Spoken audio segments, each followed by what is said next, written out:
Pour us that cup of tea now, darling. This is the last bit. Right, dear.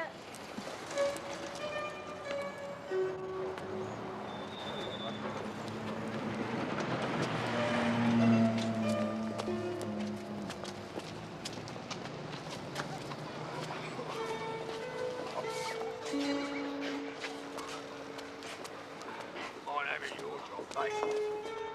Down in there doing nothing all day.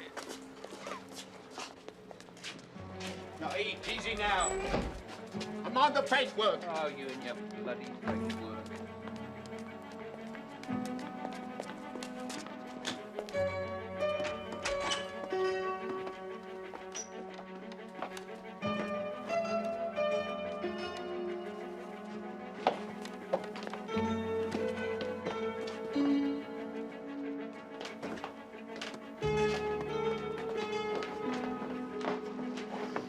Leave it there, thank you. And could we have a signature, please? Certainly.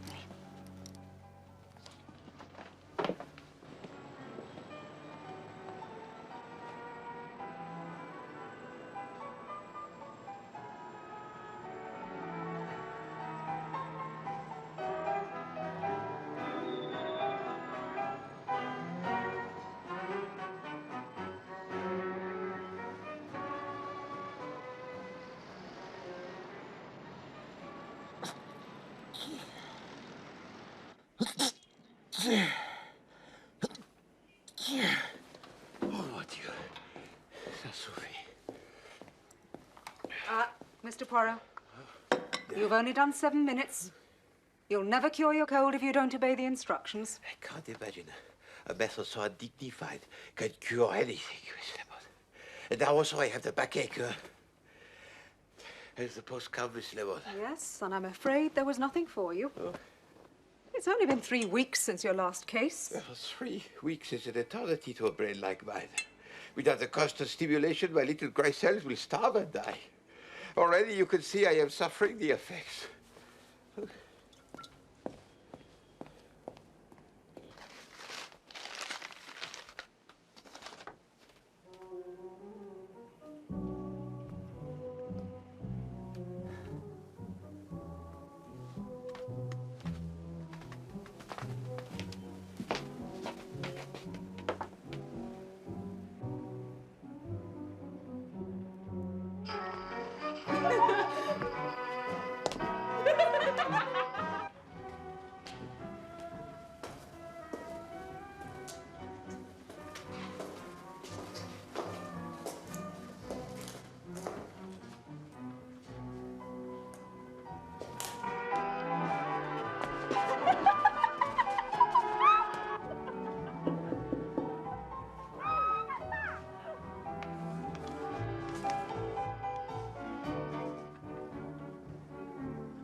Read it. Dear Miss Matthews, I am the new tenant of 36B, directly below you. I wonder if I might have a word at your earliest convenience. Ernestine Grant, Mrs. Oh, sounds a bit ominous. What can she want? Lord knows. Have a clapped eyes on her. Probably complained about the gramophone or something.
How's the cold, old boy? And now so you're trying to give me the heart attack? I would not be surprised if riding in that car were not responsible for my present malady. She's much too much of a lady to give anyone a cold. She's running like a bird since I fitted those new gaskets. Birds do not run, Hastings. When you were little, you should have paid more attention to your lessons in biology. You're really in a bad way, aren't you? Well, my friend, as one approaches the end, one begins to see life as it truly is. Don't worry, I've got something that'll cheer you up. Really? A couple of tickets for the Deadly Shroud. You know, the new murder mystery at Wyndham's. No, my dear Hastings, that is most kind, but how can a mere stage play be compared to the real-life cases of Hercule Poirot? Tell you what, I'll wager you 10 quid you can't solve the Deadly Shroud. You on? Well, the money, of course, is of no importance. But I find your challenge irresistible. I accept.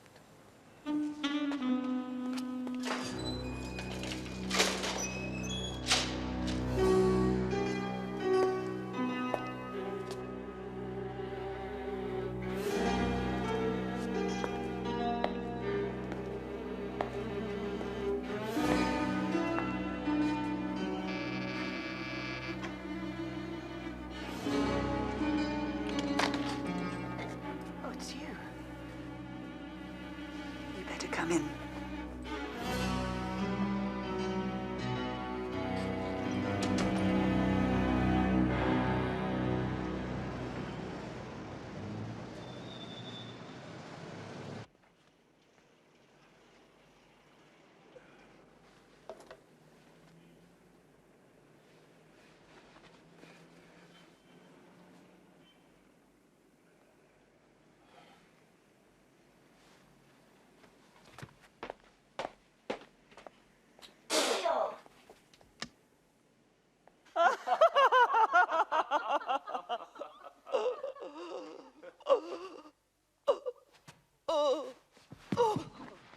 Mother, are you all right? Oh, my God! Help her, someone! Lady Muriel.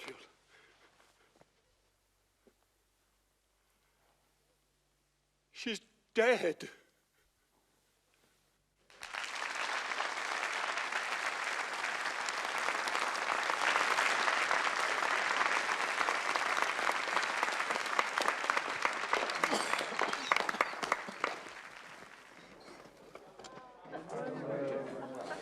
It was the sherry, of course, What was it? that killed Lady Muriel. The sherry. It was poisoned. Oh, do you think so?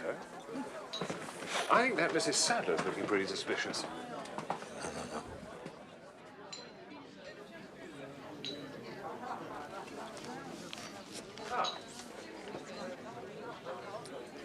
Whiskey? No, thank you. Now, don't open this now, only at the end. What is it? The name of the murderer, of course. There's Mademoiselle Matthews. Over there, Hastings, the girl in the red dress. She lives in the flat below me in Whitehaven Mansions. An enchanting mademoiselle, n'est-ce pas? Yes. The question of motive has had me worried, I can tell you. Why should anyone want to kill Lady Muriel? Who would gain by her death? The answer, ladies and gentlemen, is nobody. Why? Because Lady Muriel was never the intended victim. No. The person who should have drunk the poisoned sherry, the person for whom it was intended, was the missing son and heir who stood to inherit Lady Muriel's fortune. Major Sadler. Only one other person in this room knew of this well-kept secret and stood to gain from the Major's death. His wife. Am I not correct, Mrs. Sadler? Oh, Oh, Victor, that's absurd. Oh, yes, The writer Mrs. is an Sadler. imbecile. Your plan was clever. So clever that it almost had me fooled. Until I noticed that there were not 5, but only 4 sherry glasses on the sideboard. What had happened to the missing glass?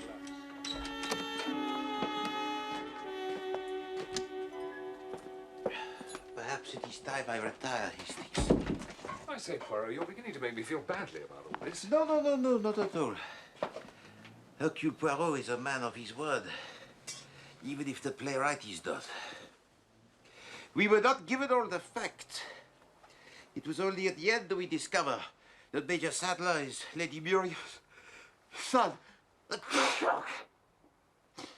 And the theater has made my cold even worse.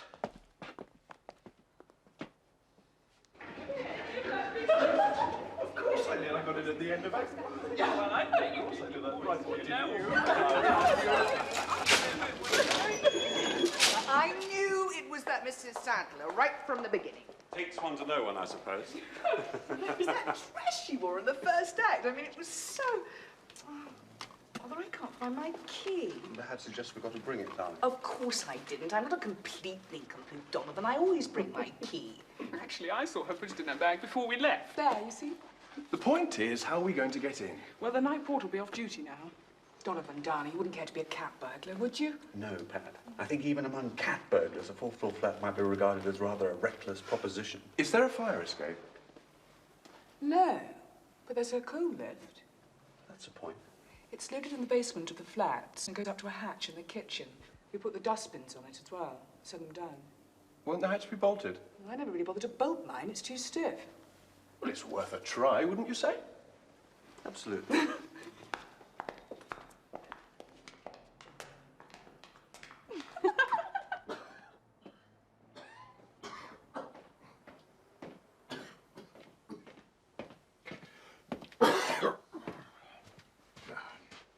Really, my dear chap, it's not necessary. Only a bit of fun, you know. No. £10 we agreed. £10 it shall be.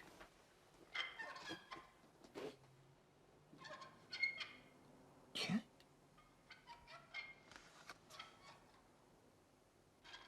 C'est curieux. It is late to put out the dustbin.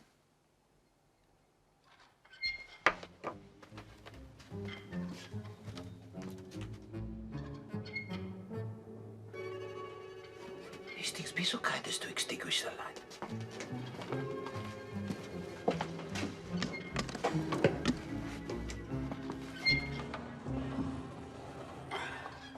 This'll be. Are you sure? Of course I'm bloody sure.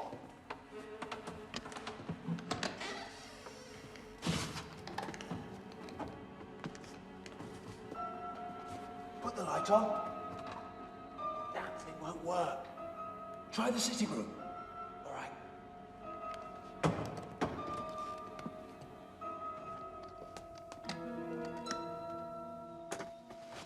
Looks like burglars. No, I do not think so. They are wearing the evening dress. One moment.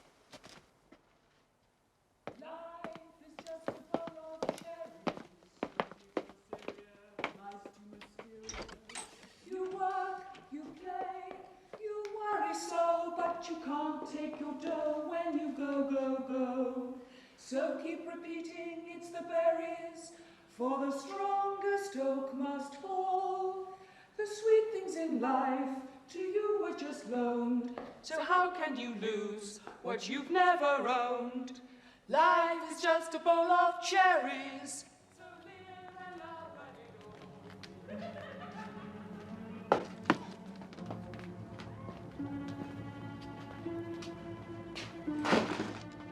What on earth's Pat been up to? Everything's in the wrong bloody place. This isn't Pat's flat. Jeepers. Mrs. Ernestine Grant. Oh, Lord, we're in 36B, not 46B. I suggest we get out of here before she finds us.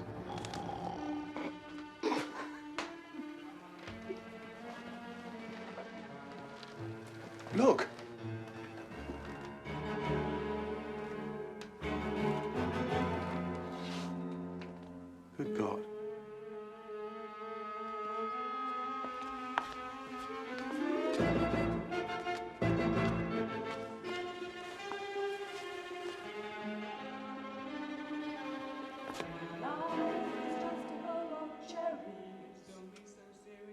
Life's too mysterious. You work, you play, you worry so, but you can't take your dough when you go, go, go. So What are we going to do? I don't know. Pat? Mildred? Something's happened. What is it? There's a dead woman down here. Oh, my God.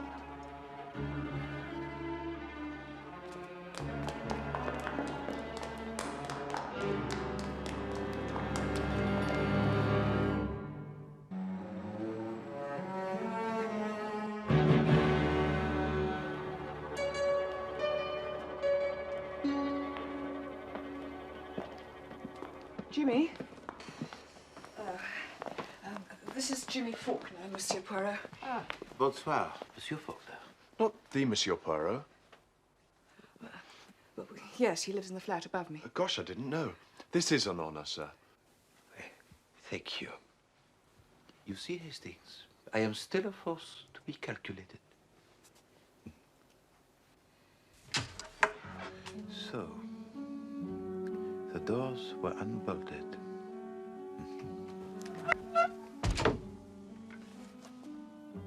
You walk across the kitchen. You say the light did not switch on. No, the bulb had gone or something.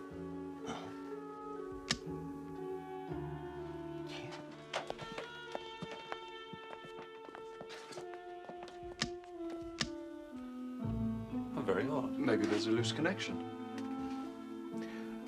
Or perhaps the bulb has been replaced. We heard that sound before, sir.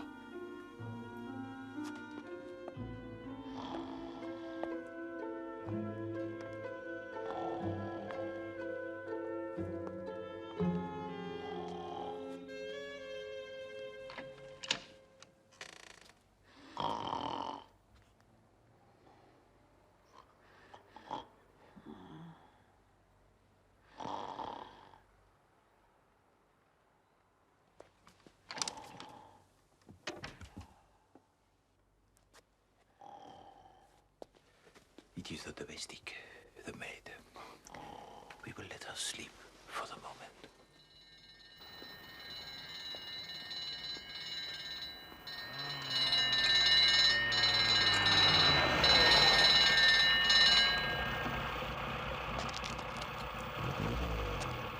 You better watch your step, lads. This is where the famous private detective, Mr. Hercule Poirot, lives. So, Donovan and I came in here. I mean, we still thought we were in Miss Matthews' flat, and then we put the light on and realised we weren't, and we saw the body. She has been dead for some time. What, hours, do you mean? What is that on your hand? What? Oh, what's that? My God, I think it's blood. Did you touch the body? No. So, the crime was committed at a table, and then the body was moved to the window. It is blood. Hastings, be so kind as to go downstairs and ask Monsieur Dicker what time the last post was delivered this evening. Right. Hastings? Ah, my dear Chief Inspector Jaff. You'll be having murders in your back bedroom next, Poirot. Right, who's the victim? Mrs. Ernestine Grant. Apparently, she only moved into the flat today. And how was the body found? Well, I'm afraid that's rather a long story, Chief Inspector. It would be. I shall want statements from everybody.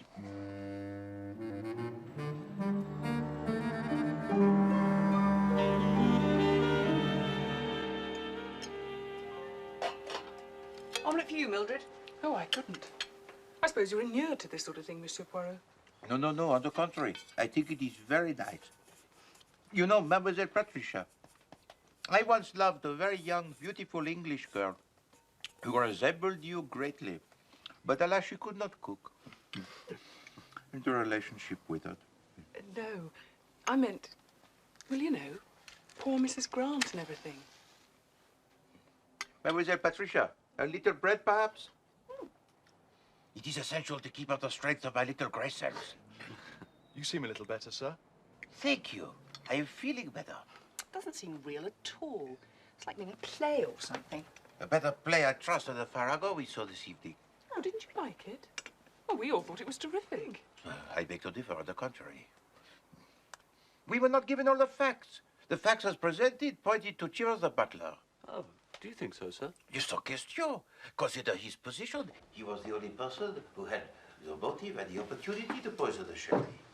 And then the writer has this character of a simple, bloody policeman speaking a windbag of the summing up, resting his whole case on the infantile subplot.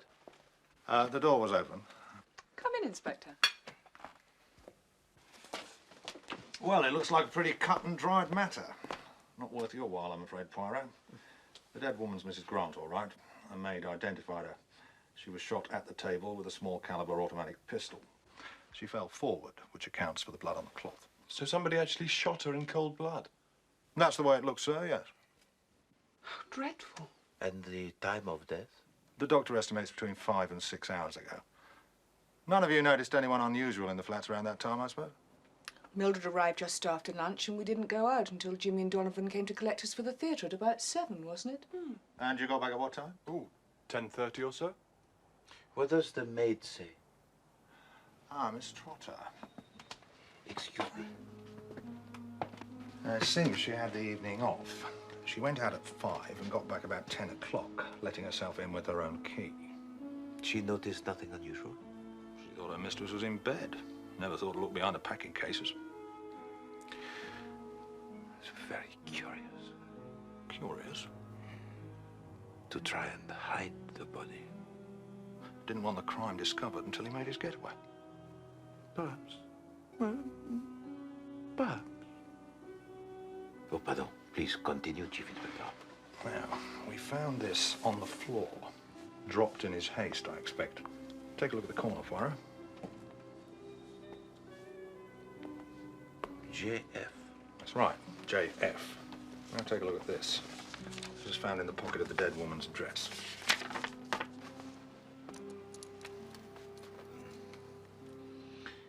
If it suits you, I will come this evening.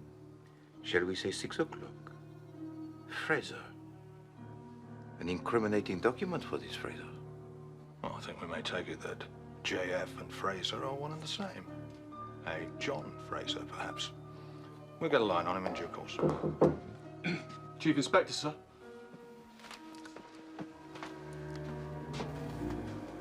Miss Trotter here was wondering if she can go home now, sir. I'm going to stay at my sister's, if that's all right. I couldn't sleep here. Not tonight, I couldn't. Yes, that'll be all right for her. Oh, thank you, sir. Excuse me, mademoiselle. Yes, sir? Permit me, if I may, to ask you the question. Yes, sir.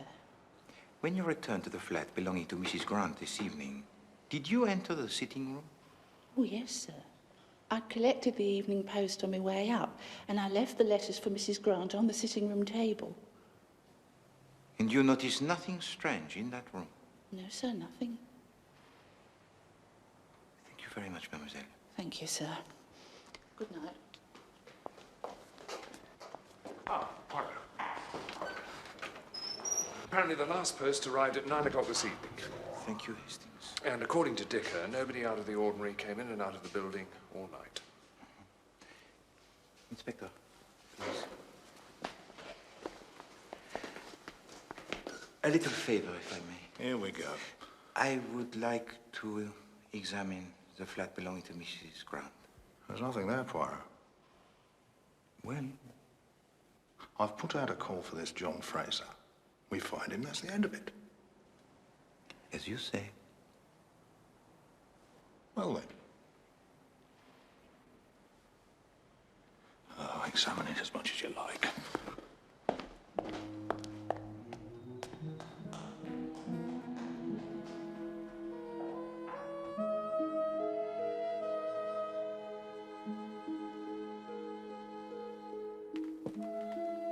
You all right?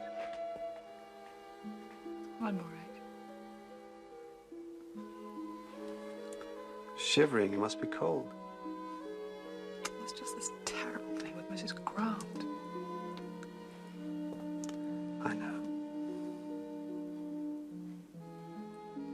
having such a lovely evening. And we'll have lots more lovely evenings. Do you see that? Hmm? They're taking her away. Shocking business. And she only moved in this morning.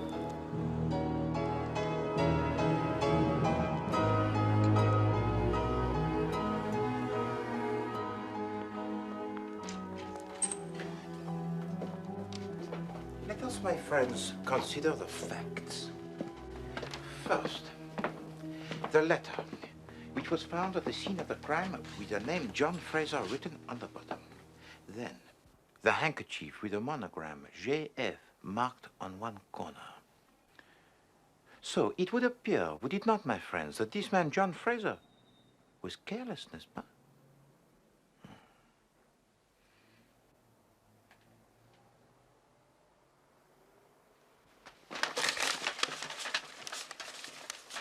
Poirot, why are you rummaging around in the dustbin?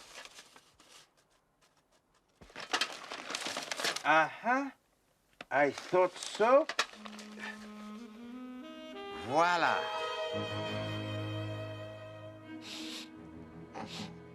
Pardon, I have a cold. Would you be so kind, Monsieur Donovan? Thank you. No, Cassie, don't you know? Why did he take off the lid? He's stupid! Oh.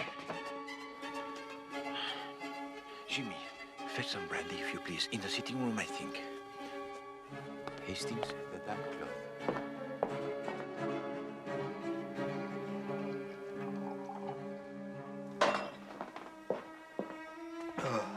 What happened? Here, drink this, my friend. You are fortunate, Monsieur Bailey. It could have been worse. Even poison, perhaps. You must be more careful. A kick like a mule. Feeling any better? I think so, thanks. Oh, mon Dieu. Hastings, take him upstairs to the flat, huh? Perhaps prepare for him some coffee. No, I'm sure I'll be fine now, thanks. No. I insist. You are still weak, yes? I suppose I do feel a bit wonky still. Better come along, old chap. Take it easy for a bit. Oh, Hastings, make sure Monsieur Bailey is very comfortable, because, Hastings, I am anxious for his health. Right.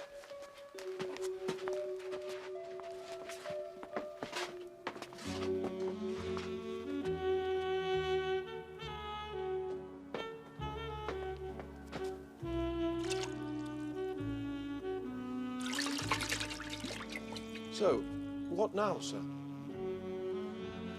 Now, Jimmy? Nothing. The case is finished. Finished? Oh, yes, my friend. I now know everything.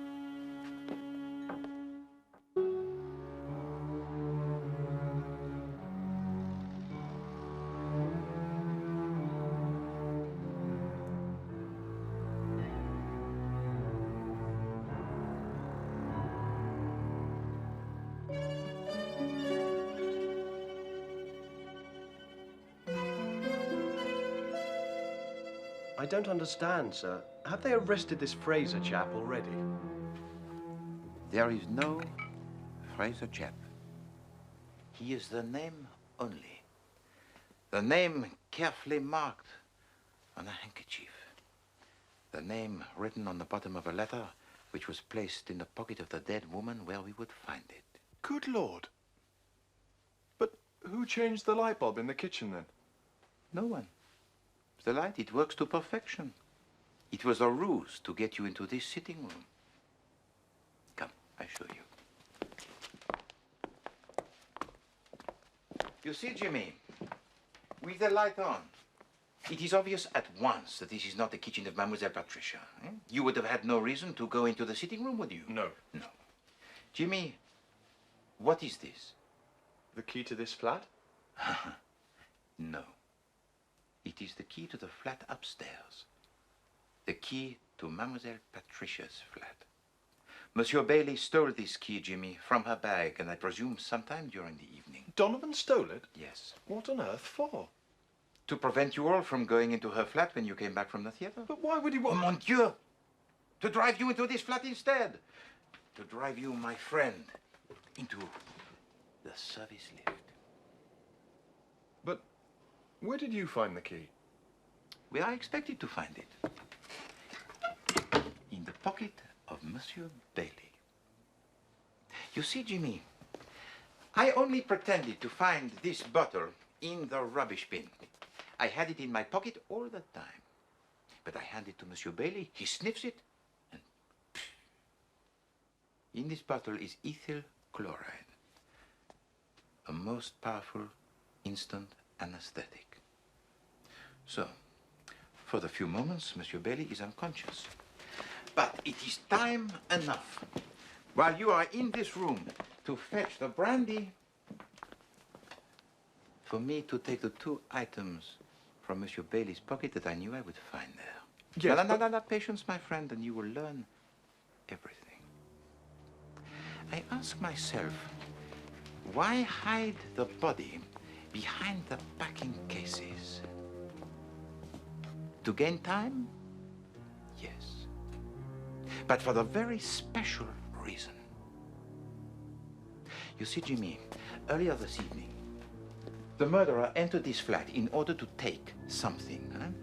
But that something was nowhere to be found. So it was necessary for him to return, but only after the last post was delivered. So he had to hide the body behind the curtain. Then Mademoiselle Trotter, the domestic, enters, sees nothing unusual, places the last post on the table, and retires to bed. And what's that letter then, sir? Oh, this letter, Jimmy.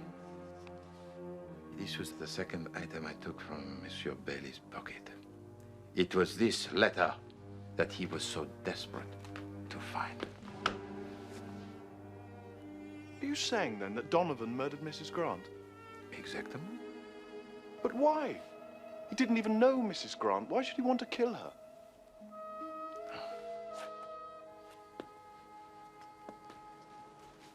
Jimmy, before I tell you, allow me to ask you a question. It is a most personal one. Are you in love with Mademoiselle Patricia? Oh, come on. Don't be shy. If I were your age, monsieur, without doubt, I too would be in love with her. Well, yes, as a matter of fact, I care for Pat damnably, but of course she's engaged to Donovan. She will need you once this trouble is known. How do you mean? Once this case becomes public, Jimmy, it will be very difficult to keep her name out of it entirely. You see, Mademoiselle Patricia was the motive for the murder. Poirot! Vite! Poirot! He's made a dash for it!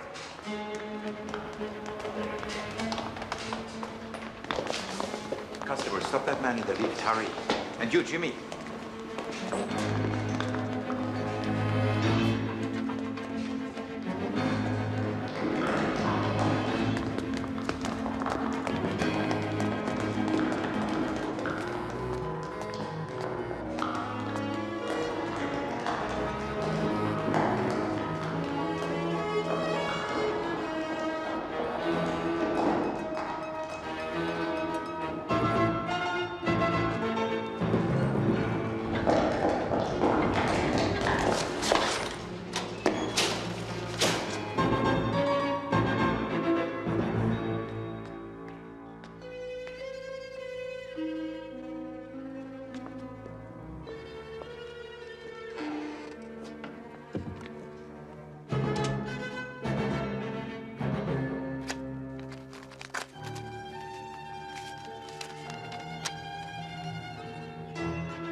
Well, there's not a sign of him out there, sir. That's dashed odd.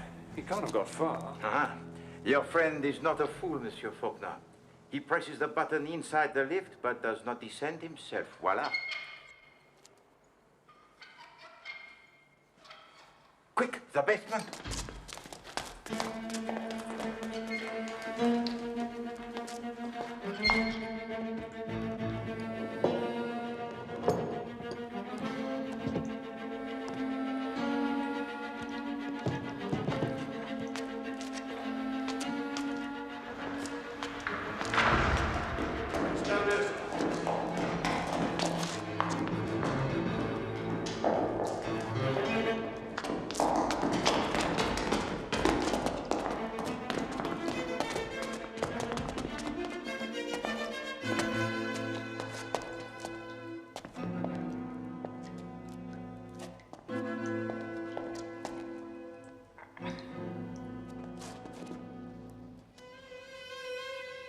Nothing here.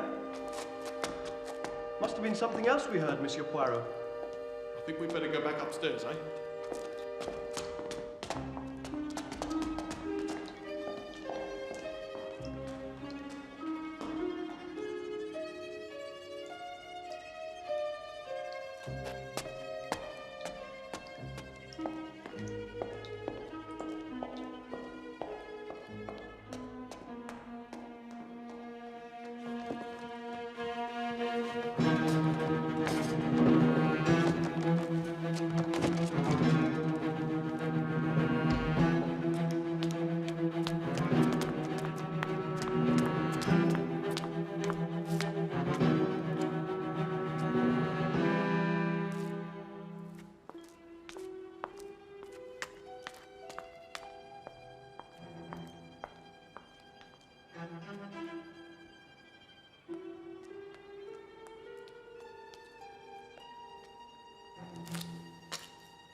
Nothing round the back, sir?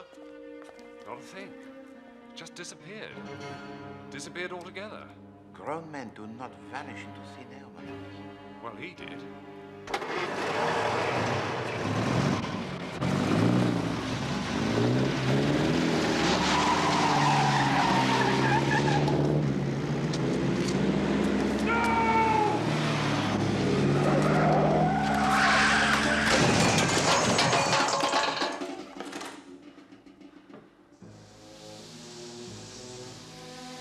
Oh my God, Donovan! Monsieur Bailey!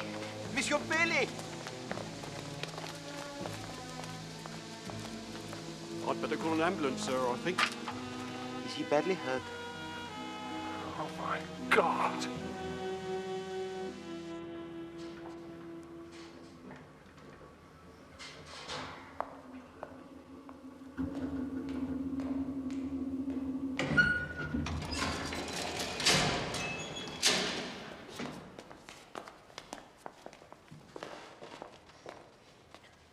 That front axle's just sheared right through.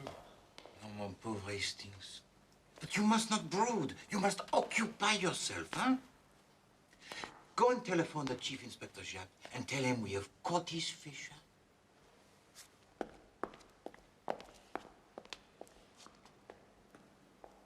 What's happened to Donovan?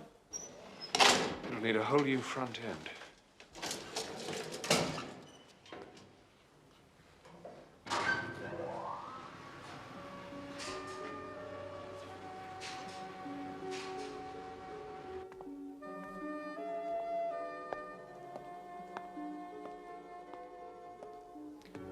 Monsieur Bailey, please give me the letter you have just taken from the table.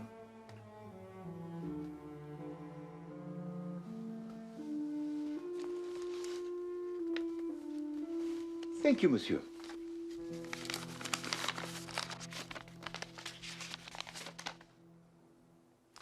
Jimmy, be so kind as to read us this letter written to Mrs. Grant. Well, it looks as if it comes from a solicitor's. Dear Madam, we return the document you forwarded to us. It is quite in order, And the fact of the marriage having taken place abroad does not invalidate it in any way. Yours truly, etc., etc. So, Jimmy, you ask why Mrs. Grant, hein? Eh bien, voilà. The marriage certificate between Donovan Grant and Ernestine Trapshaw, dated 1930. Who's Donovan Grant? He now calls himself Donovan Bailey.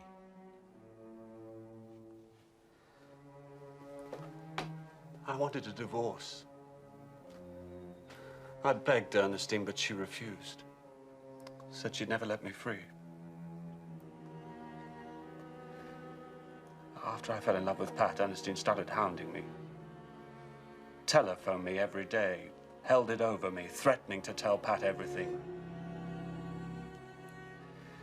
Drove me mad.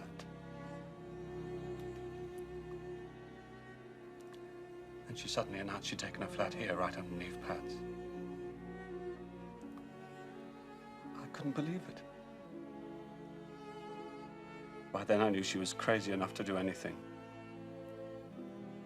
So, what happened yesterday, monsieur?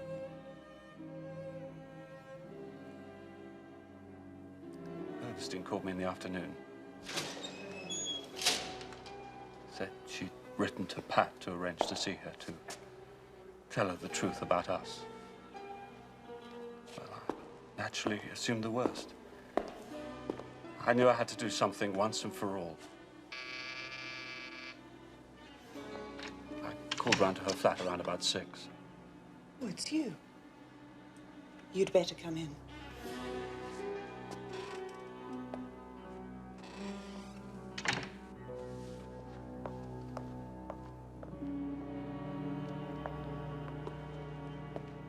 Drink?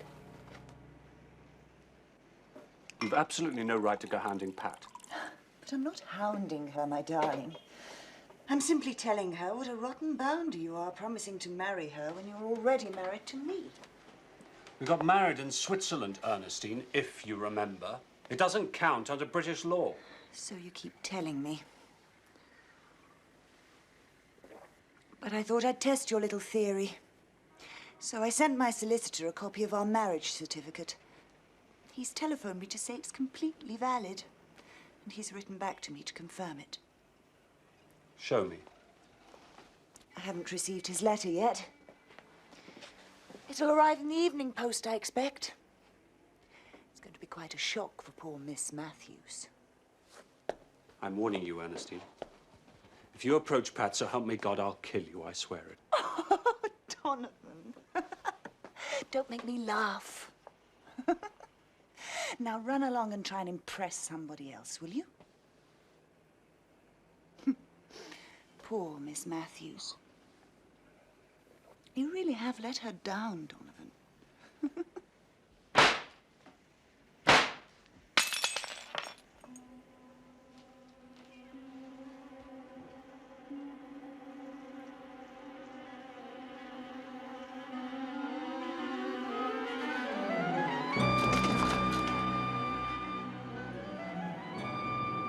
I warned her, you see. But she wouldn't listen. Afterwards, I went back home and changed for the theatre. I couldn't let her hurt Pat like that. Could I?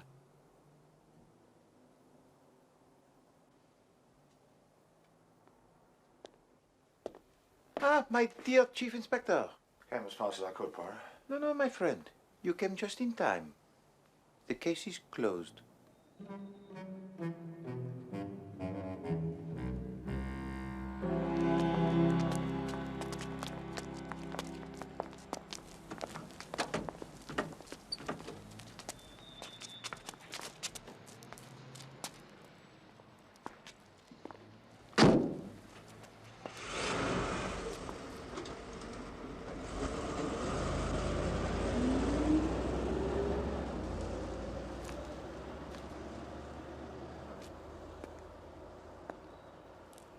Jimmy, go to Mademoiselle Patricia.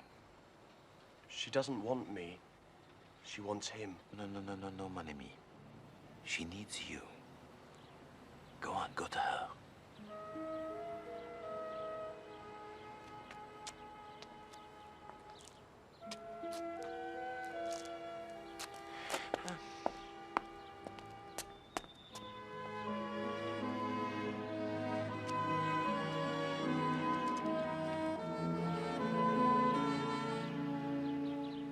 Hanging's too good for some people.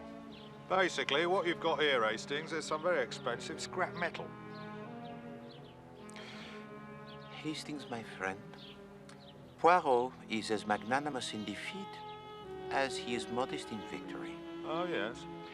In view of the fact that you are going to need every penny you can get to restore this beautiful machine to health, I have decided to pay up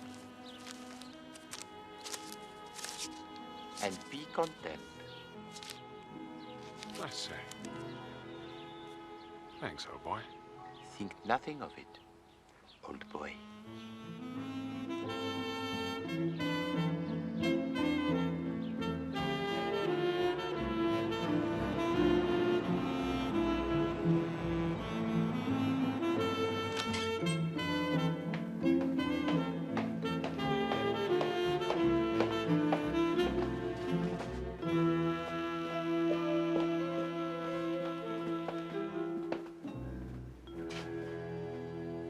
Good morning, Miss Lemon. Good morning, Mr. Poirot. And what a beautiful morning it is. Lovely. I hear you've been having all sorts of excitement here. No, it was nothing. A case like any other. I've got your friar's balsam for you. My what? Your inhalant for your cold. Poirot does not have colds, Miss Lemon. It is well known that Poirot scorns all but the gravest afflictions. But yesterday you were... Miss Lemon, yesterday was yesterday. My tisane, if you please.